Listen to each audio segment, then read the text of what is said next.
আসসালামু আলাইকুম। প্রিয় দর্শক, অন্য মঞ্চের আলোচনায় আপনাদের সকলকে আমন্ত্রণ জানাচ্ছি। তারা যখন এই কথা বলে যে আওয়ামী লীগের দোষ সব, এই লোডশেডিং ইত্যাদি ইত্যাদি যা করছে, গ্যাস নাই। আরে বাবা, আওয়ামী লীগ তো ২টি এলএনজি টার্মিনাল করে গিয়েছিল কক্সবাজারে, মহেশখালীতে। আর একটি এখন অগ্নিকাণ্ডের দুর্ঘটনার কারণে বন্ধ আছে, এখনো সেটি উৎপাদনে যেতে পারেনি। সেটাই তো রেফারেন্স দেওয়া হচ্ছে, সেই আওয়ামী লীগ আমলে করা ২টি এলএনজি টার্মিনাল। তাহলে আওয়ামী লীগ যদি ওই ২টি না হতো তাহলে কি হতো? দেখুন কথাবার্তা কতটা স্ববিরোধীরা, এবং বলছে যে আওয়ামী লীগ কিছুই করেনি। এবং প্রধানমন্ত্রীও বলেছেন, খোদ প্রধানমন্ত্রী।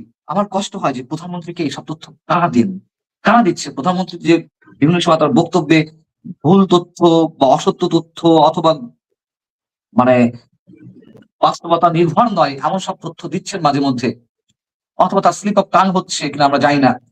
তাকে তো মানুষের কাছে হাস্যরসের পাত্র করা হচ্ছে একটি বিশেষ গোষ্ঠী, তার মিডিয়া উইংয়ের অথবা অন্য কেউ। আমার ধারণা ইচ্ছাকৃতভাবে এগুলো দিচ্ছে তাকে বিপদে ফেলার জন্য। শেষ করতে চাই, মোদ্দা কথায় ৬ মাস হয়ে গেল, বিএনপির প্রস্তুতি কি? ঠিক আছে, সব আওয়ামী লীগের দোষ। বিএনপি গত ৬ মাসে কি প্রস্তুতি নিয়েছে? কয়েকটি দরপত্র আহ্বান করেছে, কয়েকটি টেন্ডার আহ্বান করেছে। এই আর উদ্যোগ, আর প্রস্তুতি।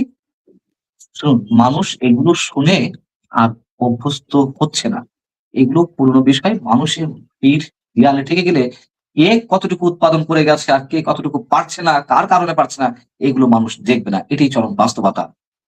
মানুষ দেখবে এখন আমার সামনে কি।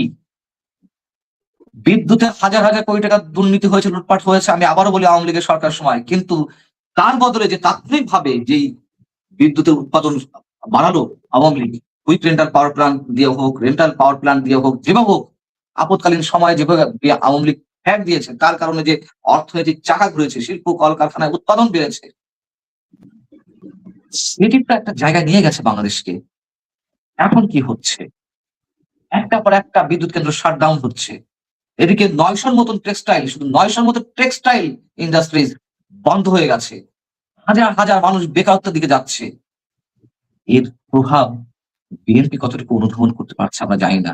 যদি অনুধাবন করে ভালো, আওয়ামী লীগকে দোষ দিন, সব করুন, কিন্তু কাজ করে দেখান।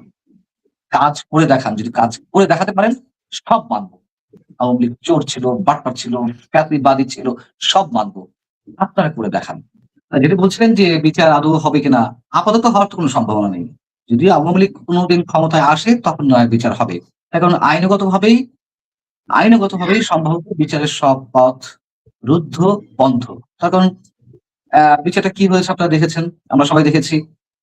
৫ আগস্টের পরে আ যখন বিভিন্ন গুরুত্বপূর্ণ মামলা, সেগুলো থেকে একে, একে সবাই জামিন পেয়ে যাচ্ছিল। কাউকে, কাউকে খালাস করে দেওয়া হচ্ছিল। কোন মামলা একেবারে ভ্যানিশ করে দেওয়া হলো। এবং তার মধ্যে একটা হচ্ছে ২১শে আগস্ট গ্রেনেড হামলা মামলা। এই মামলা থেকে তারেক রহমান, মানে আজকে যিনি প্রধানমন্ত্রী, সাবেক স্বরাষ্ট্রমন্ত্রী লুৎফুজ্জামান বাবুর সহ আরো যারা ছিলেন, মৃত্যুদণ্ডপ্রাপ্ত আসামি হোক আর যাবজ্জীবন কারাদণ্ডপ্রাপ্ত হোক অথবা ১০ বছরের সাজাপ্রাপ্ত আসামি হোক, সবাইকেই খালাস করে দেওয়া হলো। খালাস হতেই পারে যদি আপিলে গিয়ে দেখা যায় যে শক্ত কোনো তথ্য প্রমাণ নেই, হতে পারে। এটা অস্বাভাবিক কিছু নেই। কিন্তু প্রশ্নটা হচ্ছে যে ২১শে আগস্ট গ্রেনেড হামলা বলে এই পৃথিবীতে কি কিছু ঘটেনি? অথবা ঘটলে কারা ঘটিয়েছে? আমি সে প্রসঙ্গে আসছি। আমি বলছিলাম যে সব পথ রুদ্ধ বা বন্ধ।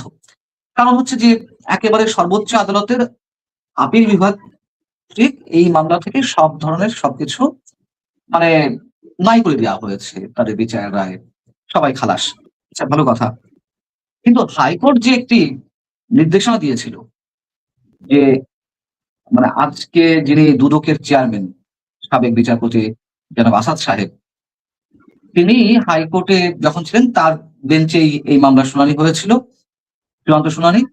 তো তিনি সবাই খালাস করে দিলেন, ভালো কথা। কিন্তু তিনি কিন্তু একটা নির্দেশনা দিয়েছিলেন যে কারা এই ঘটনা ঘটিয়েছে, কিভাবে ঘটেছে তার জন্য স্বরাষ্ট্র মন্ত্রণালয়কে নির্দেশ দেওয়া হচ্ছে আবারও ভালো করে তদন্ত করে দেখতে।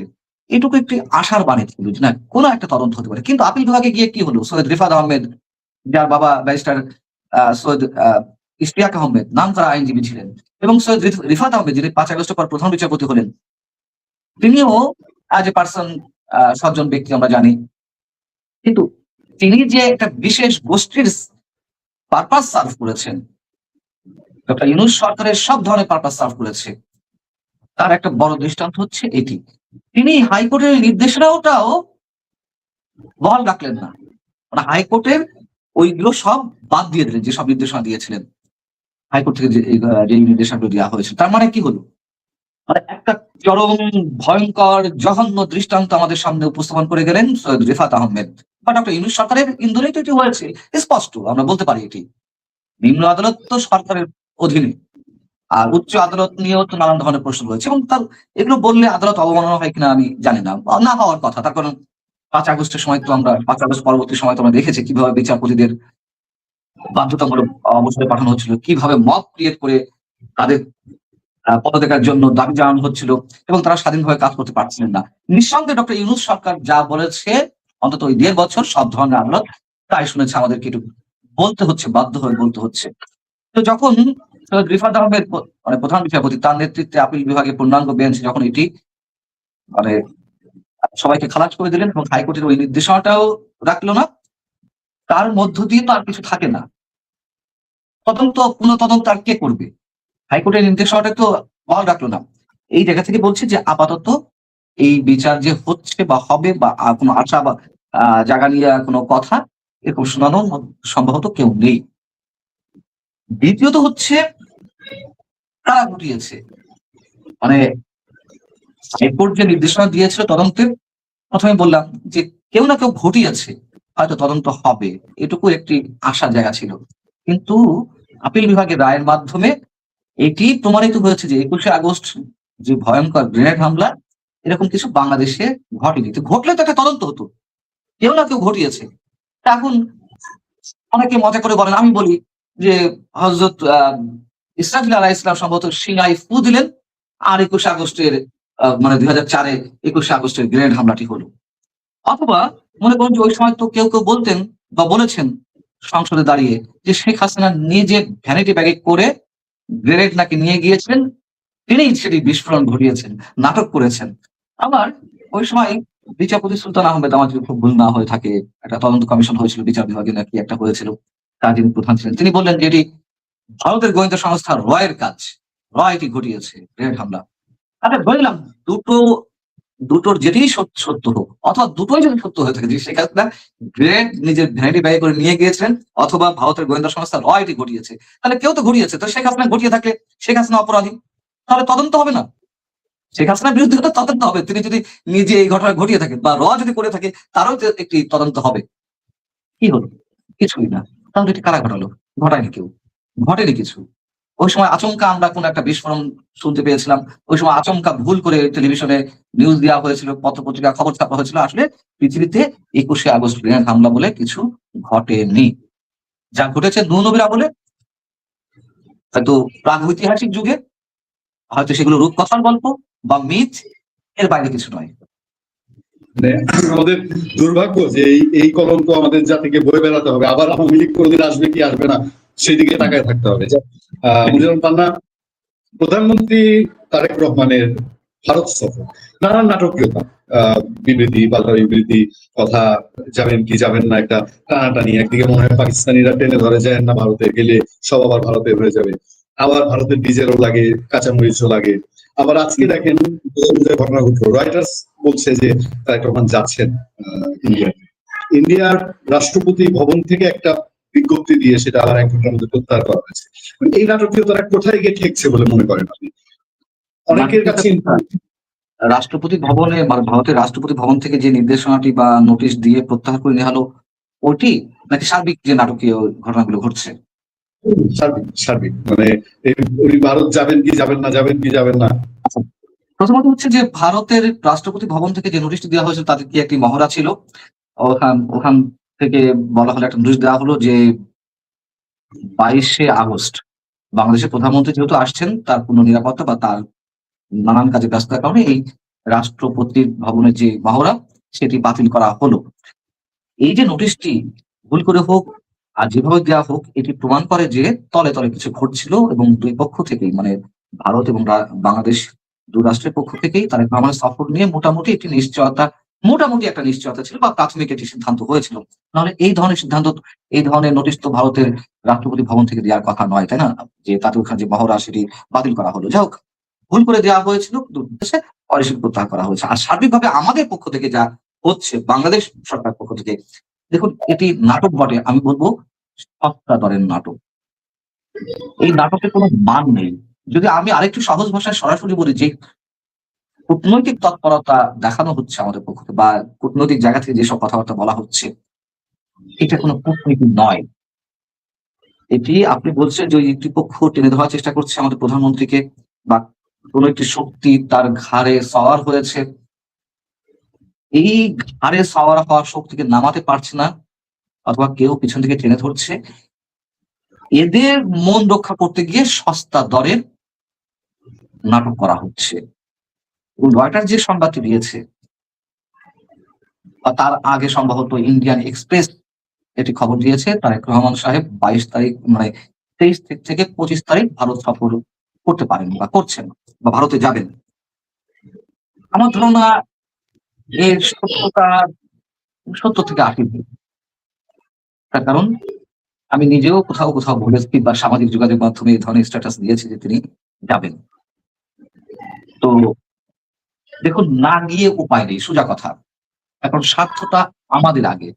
ভারতের পক্ষ থেকে যেই আহ মানে মুখিয়ে বসে আছে তারা, যে আমাদের প্রধানমন্ত্রী যাবেন, বা তারা বেশ উদগ্রীব, তারা বেশ আন্তরিক, তারা দফায় দফায় আমন্ত্রণ জানাচ্ছে, দফায় দফায় কথা বলছে।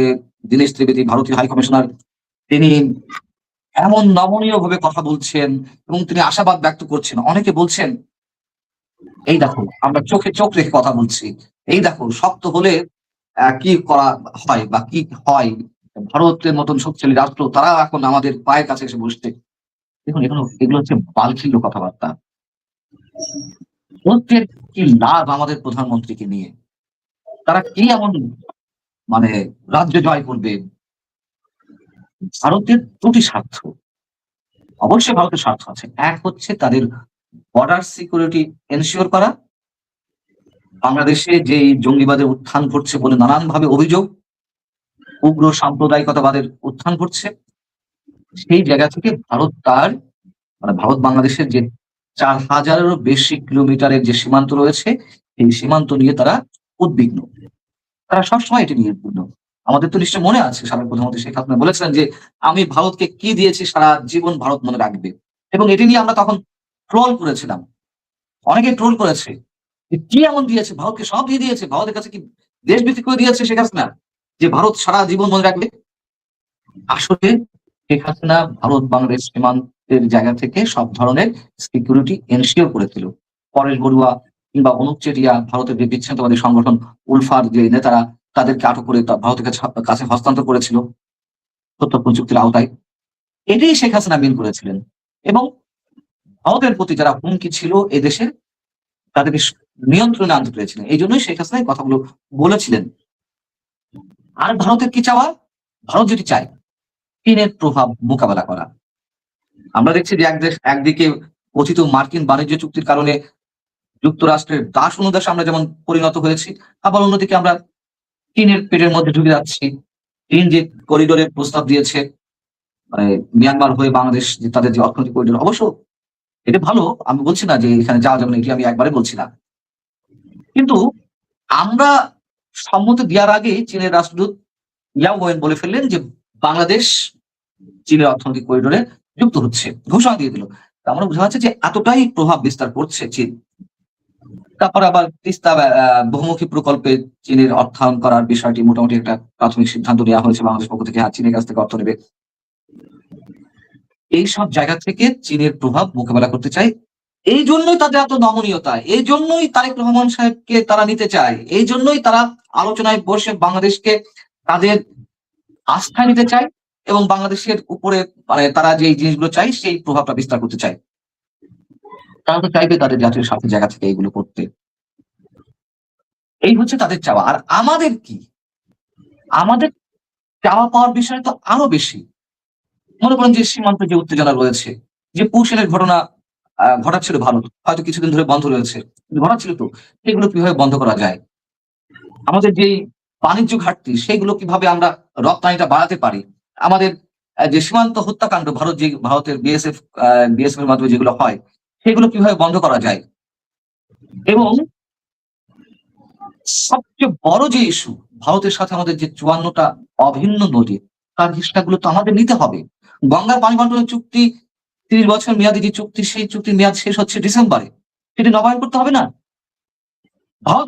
ভারতের কাছে আমাদের পক্ষ থেকে, বাংলাদেশের পররাষ্ট্র মন্ত্রণালয় থেকে বলা হয়েছে যে আলোচনা না করা পর্যন্ত যেন এই চুক্তি কন্টিনিউ করা হয়। আপনি কি জানেন? মানে ভারত কি বাংলাদেশের কাছে ভুটান?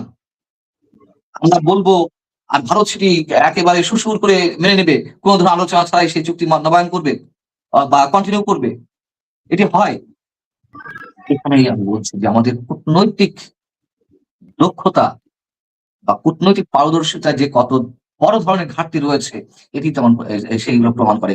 এবং আরো বেশি, যেটি নিয়ে অনেক বেশি আলোচনা হয়েছে, যে পররাষ্ট্র মন্ত্রণালয় থেকে যে কয়েকদিন আগে এটি বিবৃতি দেওয়া হলো যে শেখ হাসিনাকে প্রত্যর্পণ চুক্তির আওতায় ফেরত দেওয়া সহ ওসমান হাদির হত্যাকাণ্ডে যারা অভিযুক্ত আসামি তারা যে ভারতে রয়েছেন তাদেরকে ফেরাতে হবে, এবং আওয়ামী লীগের অন্যান্য পলাতক আসামি যারা রয়েছে তাদেরকেও ফেরত দিতে হবে। এত সোজা না, এগুলো শুনতে খারাপ লাগতে পারে যে বোধহয় আমাদের দেশের বিপক্ষে গিয়ে কথা বলছি। ভাই, যেটা বাস্তবতা সেটা মানতে হবে। শেখ হাসিনাকে ফেরত দেবে না ভারত, কোন অবস্থাতেই প্রত্যর্পণ চুক্তি আওতায় ফেরত দিবে না। কিন্তু প্রত্যর্পণ চুক্তির আওতায় পড়েন না, এগুলো নিয়ে কথা হয়েছে। আপনি বলেছেন, আপনার অনুষ্ঠানে আরো অনেক কথা বলেছেন, আমিও বলছি, এবং আরো অনেকে কথা বলছেন। শেখ হাসিনা প্রত্যর্পণ চুক্তির আওতায় বন্দী হিসেবে ভারতে নেই। তিনি যখন যান, তিনি তো বন্দী হয়ে যাননি বা তাকে বন্দী করেনি, এবং তাকে তো ভারত সাবেক প্রধানমন্ত্রী হিসেবেই নিরাপত্তা দিয়ে রেখেছে। এবং প্রত্যর্পণ চুক্তির যে একটি বিশেষ ক্লজ, যদি ভারত বাংলাদেশ দুই রাষ্ট্রের কোন এক রাষ্ট্রের, কোন এক দেশের কোন এক ব্যক্তি অন্য রাষ্ট্রে গিয়ে আশ্রয় নেয়, ওই আশ্রয় দানকারী রাষ্ট্র যদি মনে করে সংশ্লিষ্ট ওই ব্যক্তিকে নিজ দেশে যদি ফেরত দেওয়া হয়, তাহলে তার সঙ্গে রাজনৈতিক প্রতিহিংসাপরায়ণ আচরণ করা হবে।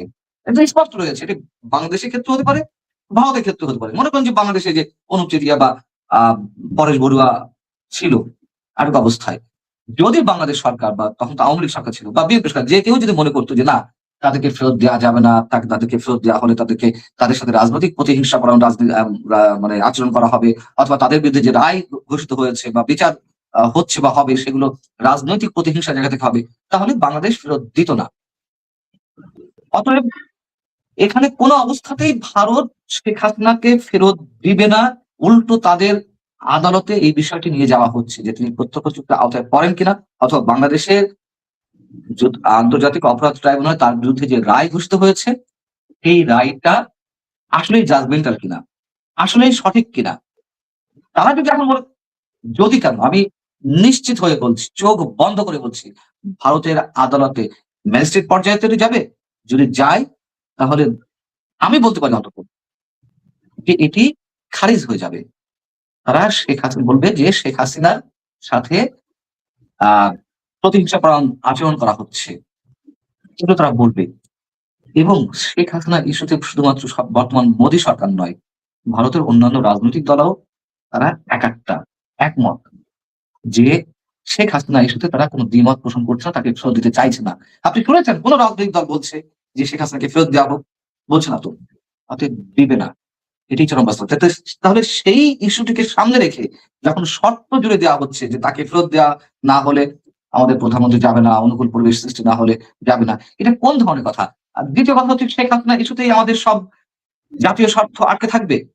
আর শেখ হাসিনা ঘোষণা দিয়ে তিনি ডিসেম্বরে আসবেন, ওয়েলকাম জানান, ওয়েলকাম জানিয়ে তাকে অ্যারেস্ট করুন, সমস্যা কি? এখন তো আগস্ট মাস শেষ হতে চলেছে, সেপ্টেম্বর, অক্টোবর, নভেম্বর, 3 মাস। ডিসেম্বরে যদি তিনি সত্যি সত্যিই আসেন, সমস্যা কি? তার চেয়ে বড় কথা, শেখ হাসিনা আসবেন কি আসবেন না, তিনি এলে কি পরিস্থিতি হবে, তাকে আটক করা যাবে কিনা, তার চেয়ে বড় কথা আমাদের জাতীয় সব স্বার্থ। এই যে পানি বন্টন চুক্তি, অন্যান্য নদীর পানির হিস্সা, এই যে সীমান্ত ইস্যুতে যে জটিলতাগুলো, এই যে নানান ধরনের বাণিজ্য সংক্রান্ত বিষয়, এইগুলো সব কেন আটকে থাকবে? কি কারণ? শেখ হাসিনা তো প্রাসঙ্গিক নয়। এটি তো সরকারের নীতি নির্ধারক থেকে শুরু করে সরকারের যারা স্টেক হোল্ডার আছে, সরকারের সমমান যে রাজনৈতিক দলগুলো আছে, এনসিপি, জামাতে ইসলামী, তারা সবাই বলছে শেখ হাসিনা প্রাসঙ্গিক নয়। তার শেখ হাসিনা যদি প্রাসঙ্গিক না হয়ে থাকে তাহলে এত শর্ত কেন? শেখ হাসিনার সাথে আমাদের অন্য সবকিছু আটকে থাকবে কেন? অতএব যা কিছু হচ্ছে এগুলো মোটেই কূটনৈতিক সুলভ দক্ষতার পরিচয় দেওয়া হচ্ছে না। এবং আমার ধারণা রয়টার্স যেটি বলেছে, ইন্ডিয়ান এক্সপ্রেস যেটি বলছে, এই ধারণা আগেই পোষণ করে রেখেছি। তারেক রহমান সাহেব যাবে এবং আমার ধারণা তিনি নিজে যেতেও ইচ্ছুক। তিনি এত কাঁচা মানুষ নন, এত কাঁচা বুদ্ধির মানুষ নন যে তিনি এত মানে কি বলা যায়, এটি একেবারে অসামঞ্জস্যপূর্ণ কোনো ধরনের কোনো তার নীতির পরিচয় দিবেন। সবচেয়ে বড় কথা হচ্ছে আপনি যদি বলছিলেন ওটি যে বিশেষ একটি শক্তি, ডক্টর ইউনূসের যারা দোসর, যারা এই যে কথিত বিপ্লব করেছে, এই যে এনসিপি, জামাতে ইসলামী, এদেরকে পুষ্ট রাখতে দিয়ে, অথবা এক বাক্যে যদি বলতে হয় পাকিস্তান পন্থী যারা রয়েছে বা পাকিস্তানকে খুশি করতেই বিএনপির ভেতরে একটি অংশ রয়েছে পাকিস্তান পন্থী, এটা ওপেন সিক্রেট। এদেরকে খুশি রাখতেই তারেক রহমান সাহেব সম্ভবত সামলাতে পারছেন না এবং তিনি শেষমেশ যাবেন, এটি আমার ধারণা। যাওয়া উচিত, যাওয়া উচিত। শেষ করব আজকে সংক্ষিপ্ত আলোচনা একটা জনদুর্ভোগের দিকে একটু নজর দিয়ে ছোট্ট করে আপনি বিষয়টা টের পাচ্ছেন। বাংলাদেশে ঢাকা শহরেই তো আছেন, বিদ্যুৎ আর গ্যাসের কি পরিস্থিতি বর্ণনা করার কিছু নাই। আমরা যখন আলোচনা করছি প্রত্যেকটা এন্ড থেকেই শুনি, আবার ঢাকায় যেখানে মুখ করি, গ্রামে যেখানে মুখ করি, বিদ্যুৎ এবং গ্যাস ভয়ঙ্কর একটা অবস্থায় এসে দাঁড়িয়েছে। দোষ সবটা আওয়ামী লীগের। অন্তত প্রধানমন্ত্রীর তথ্য উপদেষ্টার কথা যদি মেনে নেই, তো আওয়ামী লীগের দোষ। 2.5 বছর আগে তারা জানতো, 2.5 বছর পরে বিএনপি ক্ষমতায় আসার 6 মাস পরে এইভাবে বাংলাদেশের বিদ্যুৎ এবং গ্যাসের ক্রাইসিস শুরু করতে হবে। তাই তো ব্যাপারটা নাকি? তারা যা বলছে এখন তারা দেশের হত্যা করতে, এখন তাদের কথা তো মানতেই হবে, তাই না? কিন্তু তাদের কথা মানবো কি? তারা অর্ধেকটা বলে, অর্ধেকটা বলে না। হ্যাঁ, মনে করেন যে সব দোষ নন্দ ঘোষ। এই যে ডক্টর ইউনূসের যে জঙ্গি শাসন 1.5 বছরের, কোন ইস্যুতে আপনি ডক্টর ইউনূসকে দোষারোপ করতে দেখেছেন? কোন ইস্যুতে? ডক্টর দেবপ্রিয় ভট্টাচার্যের মতন অর্থনীতিবিদেরা, যারা আওয়ামী লীগের তুমুল সমালোচক ছিলেন, বা সিপিডির মতন গবেষণা প্রতিষ্ঠান, তারা তো বলেছে যে শেখ হাসিনা বা আওয়ামী লীগ যেই জায়গায় দেশের অর্থনীতিকে রেখে গিয়েছিল তার চেয়ে আরো বাজে অবস্থায়, ভয়ঙ্কর অবস্থায় ডক্টর ইউনূস রেখে গেছে। এখন দেশের অর্থনীতি নিয়ে যে সমস্যা, সেখানে আওয়ামী লীগ কিছু রেখে যায়নি, আওয়ামী লীগ শেষ হয়ে গেছে। বিদ্যুতের সমস্যা, আওয়ামী লীগ শেষ করে গেছে।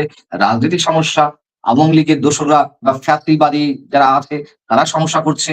কূটনীতিতে সমস্যা, সেখানেও শেখ হাসিনা, সেখানে শেখ হাসিনার সত্য, মানে সব কিছুতে শেখ হাসিনা।